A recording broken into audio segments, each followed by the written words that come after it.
Hi, Trae. Hey, you're bringing joy to the.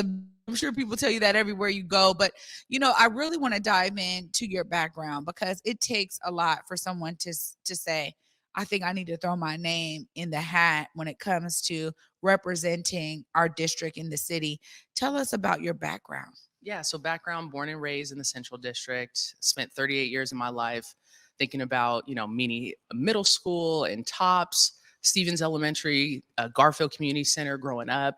We always the old Garfield Community Center where Quincy Jones's place is, and had a beautiful time playing basketball. I went to the University of Arizona for college, came back to Seattle, had a wonderful time working at different nonprofit organizations with youth.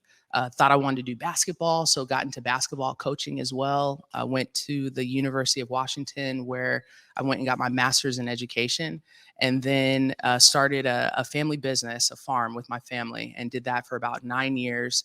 And then left there, and now I work at Northwest Harvest doing food insecurity with folks and small business as well. Yeah, I mean, your plethora of experience speaks volumes, and I think for anyone who's taking on the opportunity to represent so many in the city, you really have to have that kind of level of diverse experience. How do you feel that that's going to serve you if you are to win this seat? Yeah, it's huge because you think about the 38 years that I've spent in the district and seeing how policy has impacted people, seeing the gentrification of the district, seeing about small businesses, having experience with different youth and advocacy. So it's a plethora of different layers of experience. Yeah, and I remember having some early conversations with you about like, man, I think I might want to do this, and I loved that you were taking a solid approach to really connect with the village that surrounds you, right? And the fact that you were able to hear from different people about how they could see you doing this and really fulfilling a void that's there right now on the city council. How did all of those kind of connections and talks really spur you to make the choice to finally say, yeah, I'm going to run? It was huge. It started with community. It's going to continue with community. So making sure that we talk to different voices, people, it was so important to be able to do that. And so that was a big piece because I come from the community. I know the community. I wanted to make sure that I knew that.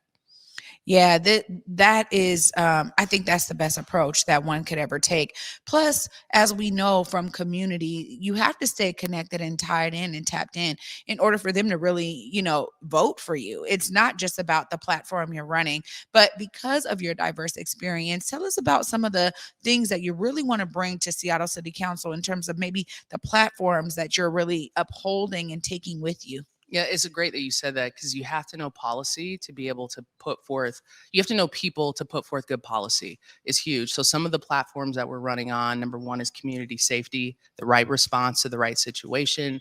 Number two is about our economic recovery here in Seattle. What does that look like for small businesses and how we lost over 6,500 businesses throughout the city during the pandemic.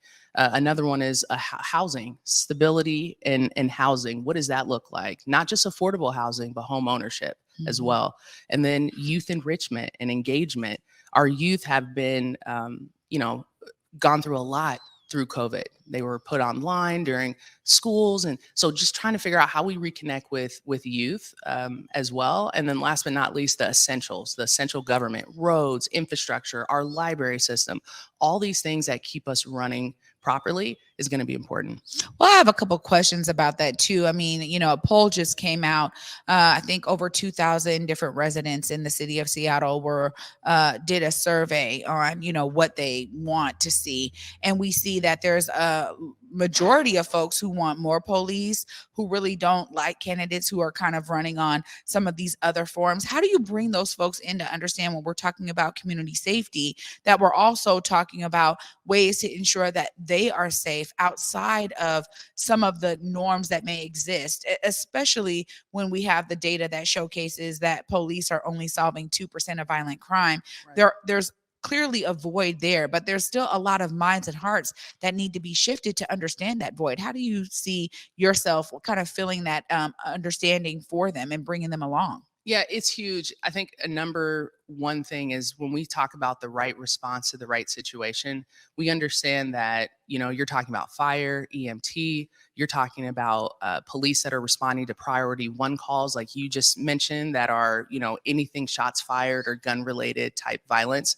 But it's also understanding that safety includes creating this holistic approach. Safety means different things for different people. It might be food insecurity, it might be housing, it might be mental health services. It's all these different avenues.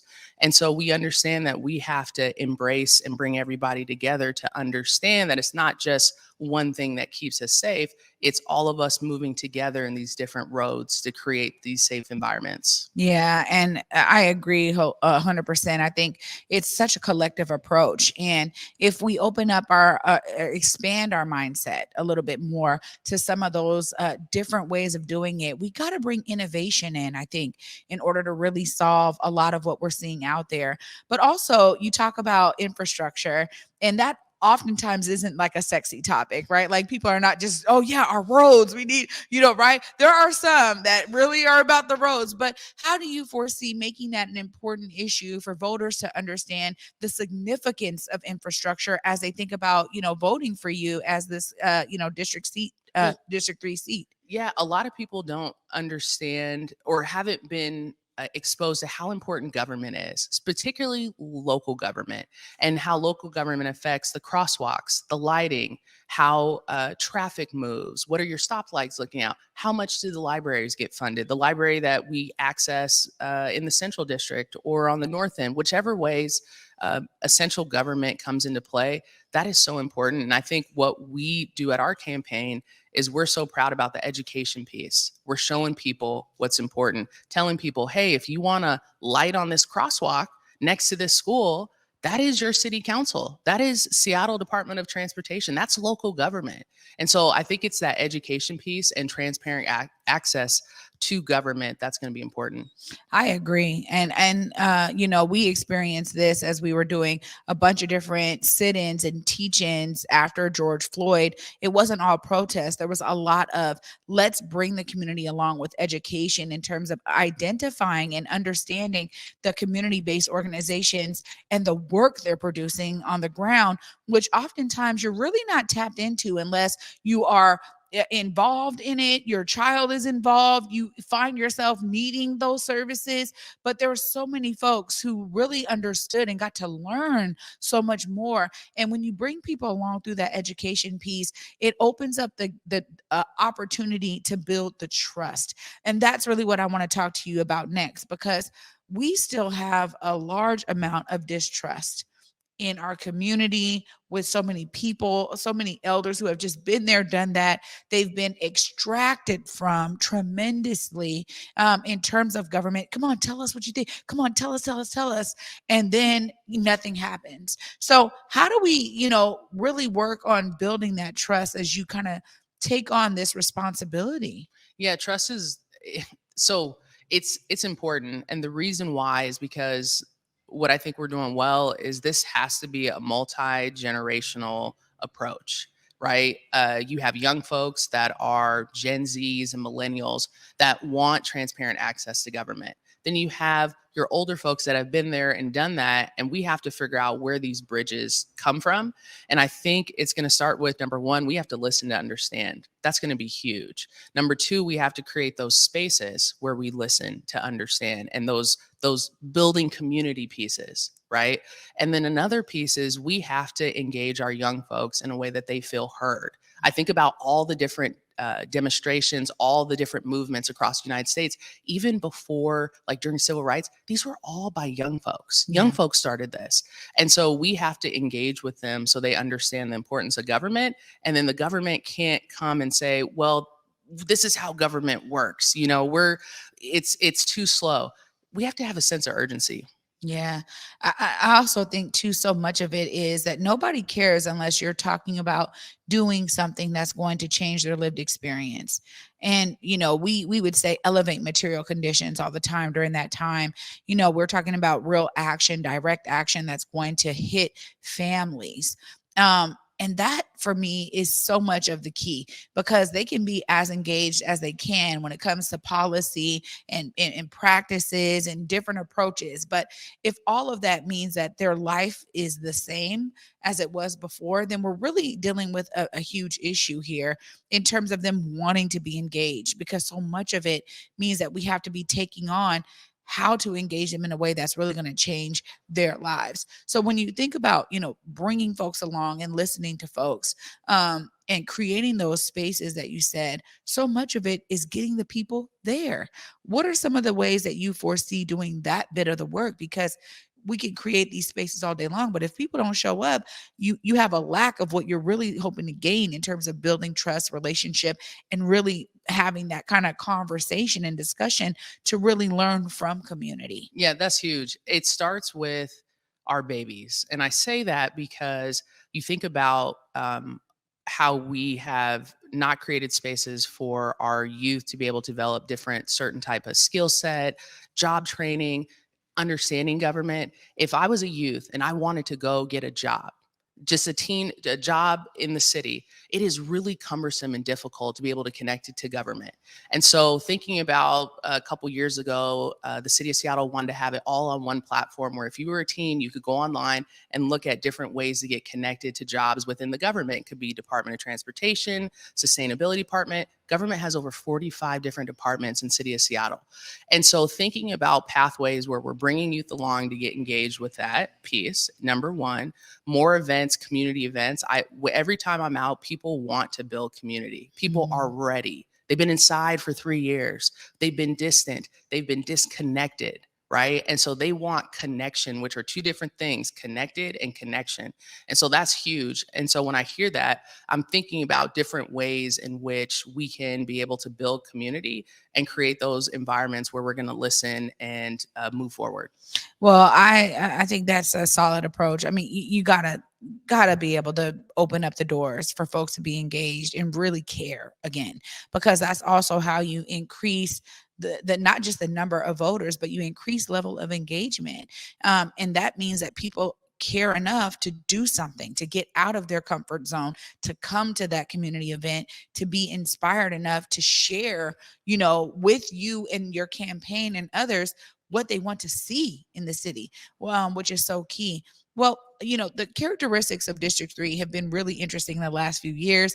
We know Sawant has ran a certain type of campaign, and there are some that are like, it's either or. It's like you're either for it or you're not. But it also means that the opponents that she's faced in recent years and over the years have been directly different from the approach that she takes. So in a sense, we have a lot of new people to the area of District 3 that, whether they understand it or not, in a sense, it's like, oh man, I didn't know I was a gentrifier, or look, I just came here for my job. And right? Like you're dealing with different dynamics. How do you foresee bringing those folks together to understand that you're the right candidate for them? It's me going out to them. You got to meet people where they are. So you'll see me all the way from Madison Park to Capitol Hill, North Capitol Hill, Madrona, CD, Leschi, cutting over to, all these different places in the district. Everyone has a different voice that they want to talk about. Everyone has their different perspective.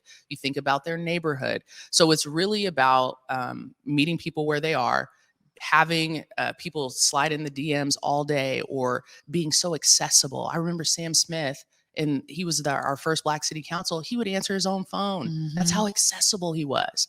I'm not old enough to remember him answering his own phone, but you hear stories. Yeah. And so it's about the accessibility piece that I think is going to be important, and just amplifying the voices from all the neighborhoods and finding the commonality with folks. Well, kudos to you, because I know it's a whole journey and there's a lot of energy that you have to have in order to embark on the journey. But also, I think there's a lot of folks who are rooting you on, in a sense of like, well, I can't vote for your district, but I'm definitely rooting you on, right? In terms of knowing that you can bring such a wealth of knowledge to the role. And it's necessary right now for us to have Black representation on the city council. How is that kind of weighing in on you?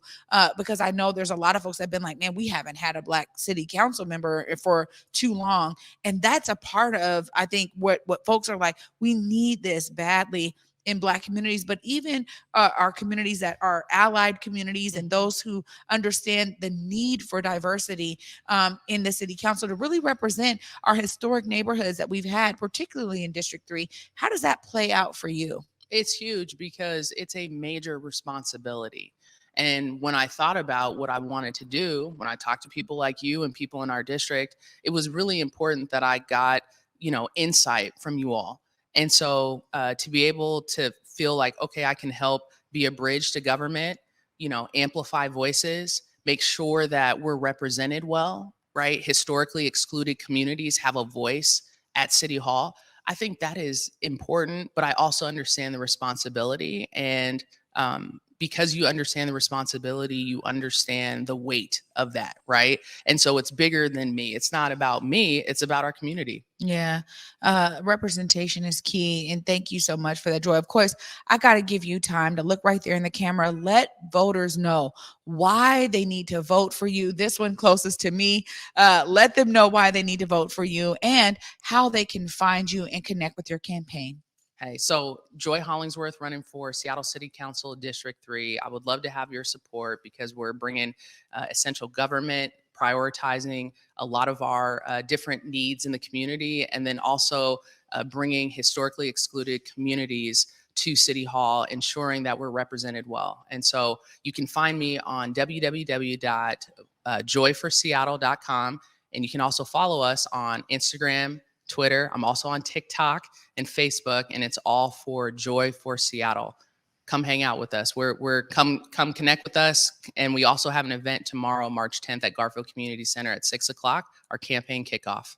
Oh, there we go. Tomorrow at 6 p.m. Open to the public. Garfield Community Center, doing it for the people. Joy Hollingsworth, thank you so much for being here and for giving us some time to really get to know who you are and why you're taking on this huge responsibility in the way you are. Kudos to you for putting your name out there. I know that this is a real journey, and I'm just giving you all the positive energy. Thank you. Yeah, so thank you so much. Thank you for sharing your platform. I appreciate it. Absolutely. Oh,